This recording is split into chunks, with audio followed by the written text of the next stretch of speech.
இந்த காணொளியை காணக்கூடிய உங்களுக்கு எனது முதற்கண் வணக்கம். பிஎஸ்எல் ரீஃபண்ட் விஷயத்தில் நம்ம ஒரு புதிய அப்டேட்காக தான் வெயிட் பண்ணிகிட்ருக்கோம். இங்கே நீங்கள் பார்க்கக்கூடிய இந்த வெப்சைட் பேஜில் கூட பாருங்கள், தற்போதைய சூழ்நிலையில் எங்களால் ஒரு புதிய அப்டேட் கொடுக்க முடியவில்லை, இருந்த போதிலும் காத்திருங்க அப்படின்ற மாதிரி தான் ஒரு ஃப்ளாஷ் நியூஸ் ஓடிட்டுருக்கு. எனிவே இதில் ஒரு சந்தோஷம் அடையக்கூடிய செய்தி கமிட்டியால் அறிவிக்கப்படலைனாலும் கடந்த ஒரு சில மாதங்களுக்கு முன்பு 19,000 20,000 வரை உள்ள முதலீட்டாளர்களுக்கு ₹1 கிரெடிட் பண்ணியிருந்தாங்க ஒரு சிலருக்கு. அந்த வகையில் பார்த்தா என்ன திடீர்னு ₹1 வந்து கிரெடிட் ஆகுதே அப்படின்ற ஒரு சந்தேகத்தில் நம்ம வெயிட் பண்ணிகிட்டு இருந்தோம்.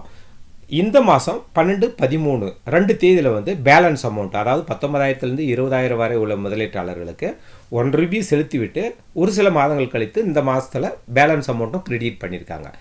இது சம்மந்தமாக கமிட்டி கட்டிலிருந்து எந்த விதமான அறிவிப்பும் இல்லை, எந்த விதமான பப்ளிக் நோட்டீஸும் இல்லை. ஒரு பப்ளிக் நோட்டீஸ் மூலமாக உங்களுடைய சர்டிஃபிகேட் அனுப்பி வைங்க, வெரிஃபிகேஷன் பண்ணி பேமெண்ட் பண்ணுறோம் அப்படின்ற ஒரு அறிவிப்பும் கிடையாது.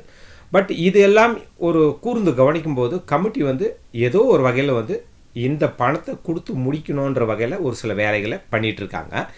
அந்த வகையில் பார்த்தீங்கன்னாக்கா இப்போ வந்து என்கொயரி ஸ்டேட்டஸ் போய் பார்க்கும்போது நமக்கான பணம் கிரெடிட் பண்ணியிருக்குது அப்படின்ற ஒரு ஸ்டேட்டஸை காண்பிக்கப்படுது. இது சம்மந்தமாக வந்து கமிட்டி கேட்டிருந்து ஒரு அறிக்கை கிடைக்கும். எப்போ கிடைக்கணும்? சுப்ரீம் கோர்ட்டில் தாக்கல் பண்ணுவாங்க. அதாவது ஓராண்டினுடைய நிதிநிலை அறிக்கை அவங்க வந்து சப்மிட் பண்ணுவாங்க. அதாவது பிஎஸ்எல் விஷயத்தில் வந்து நாங்கள் ஹேண்டில் பண விஷயத்தை எவ்வளோ ஹேண்டில் பண்ணியிருக்கிறோம், எவ்வளோ முதலீட்டாளர்களை எந்த வரையிலான பணத்தை வந்து கொடுத்துருக்குறோன்ற அப்டேட்டு கொடுக்குவாங்க. அதனால தான் இந்த மார்ச் 31க்குள்ளே இந்த ரீஃபண்ட் விஷயத்தை வந்து ஒரு சின்ன அளவிலான அமௌண்ட்டை கொடுத்து முடிச்சிருக்காங்க. இது சம்மந்தமாக பார்த்தோன்னா நமக்கு அப்டேட் எப்போ கிடைக்கும்னாக்கா நெக்ஸ்ட் இயரிங்கில் வந்து சுப்ரீம் கோர்ட்டில் தெரியப்படுத்துவாங்க. அதாவது 19,000 20,000 வரை உள்ள முதலீட்டாளர்களுக்கு எவ்வளோ பணம் கொடுத்துருக்குறோன்னு சொல்லிட்டு. அந்த வகையில் பார்த்தீங்கன்னா எனக்கு 19,000 20,000 வரை உள்ள முதலீட்டாளர்கள் எவ்வளோ பேருனாக்கா 37 பேர். அந்த 37 பேரில் பார்த்தீங்கன்னாக்கா கிட்டத்தட்ட 20 பேருக்கு மேலே வந்து லேண்ட் அலாட்மெண்ட் ஆகிட்டுருக்கு. மீதி 17 பேர் பேமெண்ட்டுக்குரிய நபர்களாக இருக்கிறாங்க. இதில் 11 முதலீட்டாளர்களுக்கு பேமெண்ட் ஆகிருக்கு. மீதி வந்து ஒரு 6 பேருக்கு வந்து எடிட் ஆப்ஷனும் இருக்குது. இந்த எடிட் ஆப்ஷன் இப்போயே வந்து ஸ்டேட்டஸ் காட்டப்பட்டிருக்கு. பட் வந்து எடிட் ஆப்ஷனுக்கான வாய்ப்பு இன்னும் கொடுக்கப்படலை. ஆனால் என்னுடைய முதலீட்டாளர்கள் பார்த்தீங்கன்னா 11 பேரில் பார்த்தீங்கன்னா ராமக்கா அவங்களுக்கு பார்த்தீங்கன்னாக்கா ₹18,720 பேமெண்ட் ஆகிருக்கு. அதே மாதிரி ஆர் சத்யா 16,450 பேமெண்ட் ஆகிருக்கு. ஏன் 19,000 20,000 தானே பேமெண்ட்டு, இவங்களுக்கெல்லாம் 16,450 வந்திருக்கு அப்படின்னு சொல்லிட்டு உங்களுக்குள்ள ஒரு டவுட் எழும். ஏன்னாக்கா டாக்குமெண்ட்டு எவ்வளோ அப்லோட் பண்ணுறோமோ அதுக்கான பணம் மட்டும் தான் கொடுத்துருக்காங்க. ஒரு சில டாக்குமெண்ட்டு தொலைந்து விட்ட காரணத்தினால இவங்களுக்கெல்லாம் டாக்குமெண்ட் முழுமையாக வந்து சப்மிட் பண்ண முடியல. எனவே இனி வரக்கூடிய நாட்களில் கமிட்டி என்ன மாதிரியான முடிவு எடுத்து இதுக்கான ரீஃபண்ட் விஷயத்தை கையில் எடுக்கிறாங்க அப்படின்றது பொறுத்திருந்து தான் பார்க்கணும். அதுக்கடுத்து பார்த்திங்கன்னா முனியம்மா இவங்களுக்கு பார்த்தீங்கன்னா ₹20,000 சிடிபி பேமெண்ட்டு. இது கிட்டத்தட்ட 2014 பிஎஸ்எல் நிறுவனத்தில் செலுத்தியிருக்காங்க. அதனால லேண்ட் அலாட்மெண்ட் ஆகலை, அவங்களுக்குரிய சிடிபி பேமெண்ட்டை இங்கே ரீஃபண்டாக கொடுத்துருக்காங்க. அதுக்கடுத்து பார்த்திங்கன்னா டி நவமணி அவருக்கும் பார்த்தீங்கன்னாக்கா ₹20,000 சிடிபி தான் இந்த அமௌண்ட்டும் பேமெண்ட்டாக ரீஃபண்ட் பண்ணியிருக்காங்க. T Ramamurthy 17,600, Sarojamma 17,600, Neelamma 18,700, V Muthammal 19,800, V Nagaraj 19,800, P Murugan 17,160, T Manjunatha 15,600. ஆக பார்த்தீங்கன்னா ₹2,01,430 வந்து என்னுடைய இன்வெஸ்டர்ஸ்க்கு பேமெண்ட் ஆகிருக்கு, கிட்டத்தட்ட ஒரு 11 பேருக்கு. எனிவே இந்த பேமெண்ட்டு விஷயத்தை நீங்கள் என்கொயரி ஸ்டேட்டஸில் போயிட்டு உங்களுக்கான டவுட் இருக்கும்போது செக் பண்ணி பாருங்கள். 2019 பதிவு பண்ணி இப்போதைக்கு 20,000க்குள்ளே இருந்துச்சுனாக்கா பேமெண்ட் ஆகிருக்கான்னு செக் பண்ணிக்கோங்க. மற்றபடி உங்களுக்கு இருக்கக்கூடிய டவுட்டில் என்கொயரி ஸ்டேட்டஸில் என்ன மாதிரியான ஒரு ஸ்டேட்டஸ் காட்டப்பட்டிருந்தால் நம்ம என்ன பண்ணணும் அப்படின்னு சொல்லிட்டு அடுத்து இந்த வீடியோ பகுதியில் பார்க்கலாம் வாங்க. பாருங்கள், இந்த மாதிரியான ஒரு ஸ்டேட்டஸ் உங்களுக்கு காட்டப்படுதுன்னு வச்சுக்கலாம். அதாவது பிஎஸ்எல் ரெஜிஸ்ட்ரேஷன் நம்பர் மட்டும் இருக்குது. அதாவது இந்த முதலீட்டாளர் வந்து முதலீட்டு பணம் பெறுவதற்காக தகுதியுள்ளவர்ன்ற மாதிரி அர்த்தம். அப்போது investors name as per PSL சர்டிஃபிகேட்டும் டேஸாக இருக்குது, பேன் நம்பரும் டேஸாக இருக்குது, மொபைல் எண்ணும் டேஸாக இருக்குது. கிளைம் அப்ளிகேஷன் ஸ்டேட்டஸ் என்ன சொல்லியிருக்காங்க, 2019 வழங்கப்பட்ட இணையதள பகுதியில் உங்களுடைய ஆவணங்களை பதிவு செய்யவில்லை. கமிட்டி அடுத்து தரக்கூடிய வாய்ப்புக்காக நீங்கள் காத்துருங்க அப்படின்ற மாதிரி சொல்லியிருக்காங்க. எனிவே நீங்கள் 2019 இது வரைக்கும் இந்த அப்ளிகேஷனை பதிவு பண்ணலன்னு அர்த்தம். அதனால் கமிட்டி கொடுக்கக்கூடிய அடுத்த ஒரு வாய்ப்புக்காக நீங்கள் காத்திருக்கணும். இந்த மாதிரி என்கொயரி ஸ்டேட்டஸில் உங்களுக்கு காட்டப்பட்டிருக்குதுன்னு வச்சுங்களா. அதாவது பிஎஸ்எல் சர்டிஃபிகேட் நம்பர் மட்டும் இருக்குது. பக்கத்தில் பார்த்தோன்னாக்கா இன்வெஸ்டர்ஸ் நேம் இல்லை, பேன் நம்பரும் இல்லை. இந்த இடத்துல மொபைல் எண் மட்டும் பதிவு பண்ணியிருக்காங்க. கீழே பார்த்தீங்கன்னாக்கா 2019 ஆண்டு வழங்கப்பட்ட பதிவில் நீங்கள் பதிவு பண்ணவில்லை, கமிட்டிக்கு கொடுக்கக்கூடிய அடுத்த ஒரு வாய்ப்புக்காக நீங்கள் காத்திருக்கணுன்ற மாதிரி கிளைம் ஸ்டேட்டஸ் இருக்குது. இங்கே மொபைல் நம்பர் மட்டும் இருக்குதுனாக்கா நீங்கள் வந்து ரெஜிஸ்ட்ரேஷன் மட்டும் பண்ணியிருக்கீங்க. அதாவது உங்களுடைய பாலிசி எண்ணை இன்புட் பண்ணி உங்களுடைய மொபைல் எண்ணுக்கு ஒரு ஓடிபி வர வச்சு லாகின் ஐடிக்கு மட்டும் பாஸ்வேர்டை க்ரியேட் பண்ணியிருக்கீங்கன்னு அர்த்தம். அடுத்து கமிட்டி தரக்கூடிய வாய்ப்பில் வந்து லாகின் ஐடிக்குள்ளே போகிறதுக்காக உங்களுடைய பிஎஸ்எல் சர்டிஃபிகேட் நம்பரை இன்புட் பண்ணி நீங்கள் க்ரியேட் பண்ணியிருக்கக்கூடிய பாஸ்வேர்டை இன்புட் பண்ணி லாகின் பண்ணி உங்களுடைய டாக்குமெண்ட்டை வந்து அப்லோட் பண்ண முடியும். கமிட்டி கொடுக்கக்கூடிய அடுத்த ஒரு வாய்ப்புக்காக நீங்கள் காத்திருக்கணும்.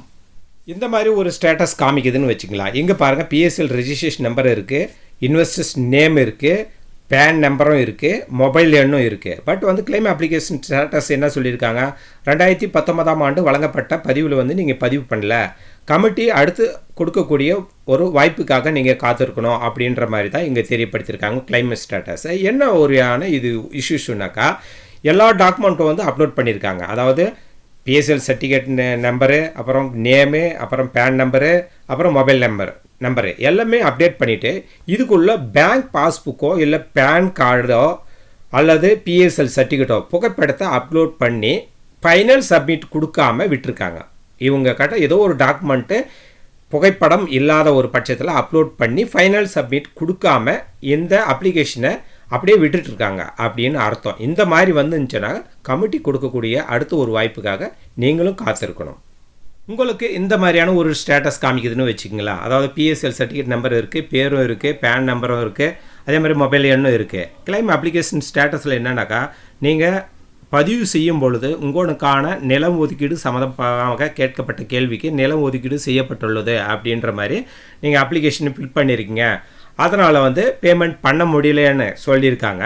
பட் வந்து வெயிட் பண்ணுங்கள், இதுக்கான அறிவிப்பும் கமிட்டி கிட்ட கண்டிப்பாக கிடைக்கும். ஏன்னாக்கா நம்ம மெயில் பண்ணி கமிட்டி கிட்ட இது சம்மந்தமாக கேட்கும்போது இந்த மாதிரியான கேஸ் எல்லாம் வெயிட் பண்ணுங்கள். இவங்களுக்கான நிலம் எந்த இடத்துல ஒதுக்கீடு செய்யப்பட்டுள்ளது அப்படின்ற மாதிரி நாங்கள் ரெஃபர் பண்ணுறோம். அதே மாதிரி முதலீட்டாளர்கள் சைடில் வந்து தவறாக வந்து எஸ் கொடுத்துட்டாங்களான்றதை நாங்கள் கன்சிடர் பண்ணி பேமெண்ட் பண்ணுறோன்னு சொல்லியிருக்காங்க. அதனால் உங்களுக்கான ஸ்டேட்டஸ் இந்த மாதிரி வந்துச்சுன்னா கண்டிப்பாக வெயிட் பண்ணுங்கள், உங்களுக்கான பேமெண்ட்டு நிச்சயமாக கிடைக்கும். இங்கே பார்க்குற மாதிரி உங்களுக்கு ஒரு ஸ்டேட்டஸ் கிடைக்குதுன்னு வச்சுக்கலாம். இதில் என்ன மாதிரியான ஒரு விஷயம்னாக்கா, மேக்ஸிமம் வந்து சிடிபி பிளான், அதாவது ஒன் ஷாட் பேமெண்ட்டு, ஒரே பல்க் அமௌண்ட் எடுத்துன்னு போய் ஃபிக்ஸட் டெபாசிட் மாதிரி பண்ணவங்களுக்கு தான் இந்த மாதிரியான ஒரு ஸ்டேட்டஸ் காமிக்கப்படுது. அதாவது இது வந்து நிறுவனத்தால் கமிட்டிக்கு கொடுக்கப்பட்ட தகவல். அதாவது எங்களுடைய நிலத்தை ஏதோ ஒரு பகுதியில் இந்த முதலீட்டாளர்கள் லேண்ட் அலாட்மெண்ட் பண்ணியிருக்கிறோம் அப்படின்னு சொல்லிட்டு பிஎஸ்எல் நிறுவனம் வழங்கிய டாக்குமெண்ட்டில் வந்து இன்ஸ் பண்ணியிருக்காங்க. அதனால தான் இந்த மாதிரியான கிளைம் ஸ்டேட்டஸ் காமிக்குது. இது மாதிரியான முதலீட்டாளர்களும் காத்துட்ருக்குங்க. ஏன்னாக்கா உங்களுக்கான பேமெண்ட்டு கண்டிப்பாக கிடைக்கும். இதில் நிலமாக வந்து கிடைக்கிறதுக்கான சான்சஸ் கிடையாது. ஏன்னா அந்த நிலம் எல்லாமே இப்போ வந்து வில்லங்கம் இல்லாத சொத்தாக கன்வெர்ட் பண்ணி இப்போதைக்கு கமிட்டியால் ஏலம் விடப்பட்டு அது மூலமாக கிடைக்கக்கூடிய பணத்தை வச்சு தான் ரீஃபண்ட் கொடுக்குறாங்க. அதனால் இந்த மாதிரி பிஎஸ்எல் நிறுவனத்தால் உங்களுக்கான நிலம் ஒதுக்கீடு செய்யப்பட்டுள்ளது அப்படின்னு காட்டப்பட்டிருந்துச்சுன்னா கண்டிப்பாக வெயிட் பண்ணுங்கள், உங்களுக்கான பேமெண்ட் கிடைக்கும். இந்த மாதிரியான அறிவிப்புக்கெல்லாம் பேமெண்ட் ஆகும்போது நம்ம சேனலில் கண்டிப்பாக வீடியோ மூலம் தெரியப்படுத்துகிறோம், காத்திருங்க.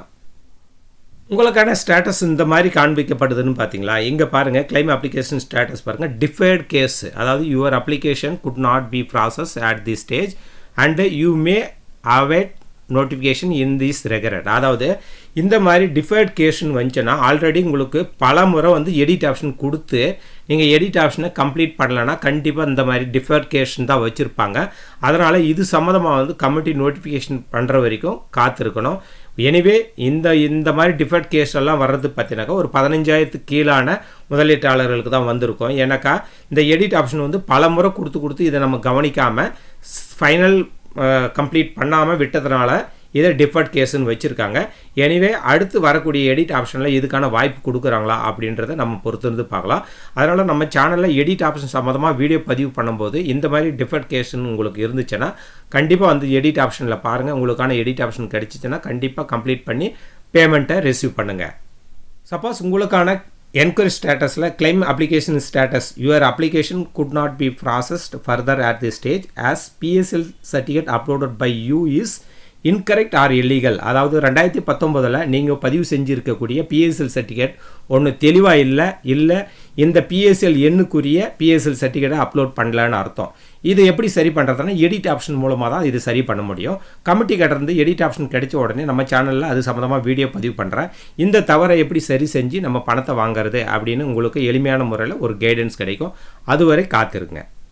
நீங்கள் என்கொயரி ஸ்டேட்டஸில் போய் செக் பண்ணும்போது உங்களுக்கான claim application status இந்த மாதிரி காமிக்கப்பட்டிருந்தா, அதாவது your application could not be processed further at this stage as detail of bank account provided by you in the claim application are incorrect or it is not your name அப்படின்ற மாதிரி இருந்துச்சுன்னா உங்களுடைய வங்கி கணக்கில் பெயர் தவறாக இல்லது அல்லது தெளிவாக இல்லாமல் இருக்குது உங்களுடைய வங்கி கணக்கினுடைய அப்லோட் டாக்குமெண்ட்டு அப்படின்ற மாதிரி அர்த்தம். இதுவும் பார்த்தீங்கன்னா எடிட் ஆப்ஷன் மூலமாக தான் நம்ம சரி பண்ண முடியும். ஆல்ரெடி நம்ம சேனலில் இது சம்மந்தமாக வீடியோஸ் இருக்குது. இருந்தாலும் இந்த எடிட் ஆப்ஷன் கிடைக்கும்போது உங்களுக்கு வீடியோ மூலம் நான் தகவல் தெரிவிக்கிறேன் எப்படி இந்த தவறை சரி செஞ்சு நம்ம பணத்தை வாங்குறது அப்படின்னு சொல்லிட்டு.